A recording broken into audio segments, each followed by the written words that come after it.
Azerbaijan's defense ministry said Tuesday it had begun an anti-terrorist campaign in the disputed Nagorno-Karabakh region, as Armenian media and local authorities reported heavy bombardment of the regional capital of Stepanakert. At least 5 people were killed, including a child, and 80 people were injured, amid artillery, missile and drone strikes by the Azerbaijan military, according to Armenian state news. Nagorno-Karabakh, an ethnic Armenian enclave that is internationally recognized as part of Azerbaijan, has been the cause of 2 wars between the neighbors in the past 3 decades, most recently in 2020. Tensions have been simmering around the region for months, after Azerbaijani troops blockaded the Lachin corridor in December, cutting off the only road connecting Nagorno-Karabakh to Armenia and preventing the import of food to its roughly 120,000 inhabitants. Russian peacekeepers, who deployed to Nagorno-Karabakh under the terms of the 2020 ceasefire, have been tasked with preventing a fresh conflict breaking out. But Moscow has been accused of being unable or unwilling to intervene to protect Armenia, its long-term ally, in the face of continuing aggression from Azerbaijan.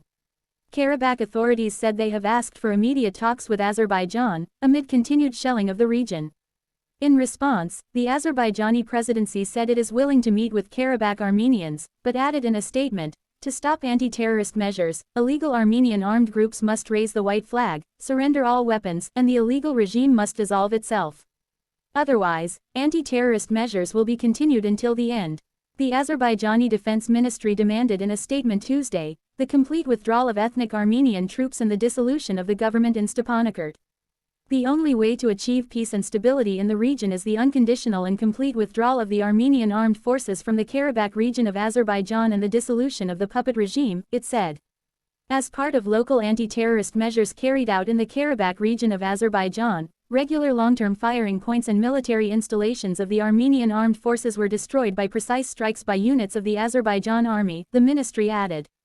The ministry claimed its army had come under systematic shelling from Armenia's armed forces, adding that its action was designed to neutralize their military infrastructure and ultimately restore the constitutional order of the Republic of Azerbaijan. Only legitimate military targets are being incapacitated, it added. It said Armenia had fortified its positions, bringing units to a high level of combat readiness, and that mines had been planted in previously demined areas. The ministry also claimed 1 Azeri vehicle had struck a mine and 2 civilians had been killed. But Armenia's foreign ministry rejected claims that the Armenian army was in Nagorno-Karabakh. Armenia's assistance to Nagorno-Karabakh is of a humanitarian nature, the need for which is further confirmed by the humanitarian crisis caused by the illegal blockade of the Lachin corridor, it said in a statement. Armenian news agency Armenpress reported that Nagorno-Karabakh's army, which is not part of Armenia's armed forces, is displaying resolute resistance to the Azeri military's attempts to advance. Armenian Prime Minister Nikol Pashinyan has convened a meeting of the Armenian Security Council against the backdrop of the situation in Karabakh. Armenia's defense ministry wrote on X, formerly known as Twitter, to deny Azerbaijan's claims that Armenian forces had opened fire on Azeri combat outposts. Armenian news agency Armenpress said the city of Stepanakert city was under heavy Azerbaijani bombardment, and that mobile and internet connection had been disrupted. Recently, the Azerbaijani side has been carrying out daily troop transfers and stockpiling of various weapons, which were accompanied by intensive information and propaganda activities, preparing the ground for large-scale aggression against Artsakh, the Foreign Ministry of Artsakh, the local term for Nagorno-Karabakh, said in a statement. Now we are witnessing how Azerbaijan, in order to implement its policy of genocide, is moving towards the physical destruction of the civilian population and the destruction of civilian objects. CNN has been unable to verify the claims of either side in the conflict. The previous war, which ended in a crushing defeat for the de facto Nagorno-Karabakh state backed by Armenia's government, lasted 44 days, before a Moscow-brokered ceasefire ended the conflict. The deal provided for around 2,000 Russian peacekeepers to deploy to Nagorno-Karabakh to guard the Lachin corridor. But Russia's peacekeepers did not prevent Azerbaijani troops from establishing a military checkpoint along the corridor, stopping the import of food to the enclave. Earlier this month, Pashinyan said Azerbaijan had concentrated troops on the border with Armenia and the dividing line with Nagorno-Karabakh, and warned of a possible escalation. Over the past week, the military-political situation in our region has deteriorated significantly, Pashinyan said. The reason is that Azerbaijan has been accumulating troops along the contact line of Nagorno-Karabakh and the Armenian-Azerbaijani border for several days now. The European Union's High Representative for Foreign Affairs Josep Borrell condemned the attack, saying, military escalation should not be used as a pretext to force the exodus of the local population. The French Foreign Ministry also slammed Azerbaijan's aggression and said it had called for a UN Security Council meeting to be urgently convened.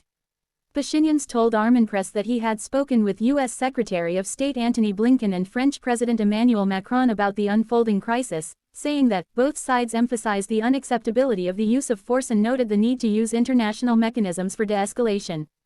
The Russian Foreign Ministry said it was deeply alarmed by the sharp escalation in the region. The Russian side urges the conflicting parties to stop the bloodshed, immediately cease hostilities and return to the path of political and diplomatic settlement, Foreign Ministry spokeswoman Maria Zakharova said Tuesday, claiming the Russian peacekeeping contingent continues to fulfill its tasks.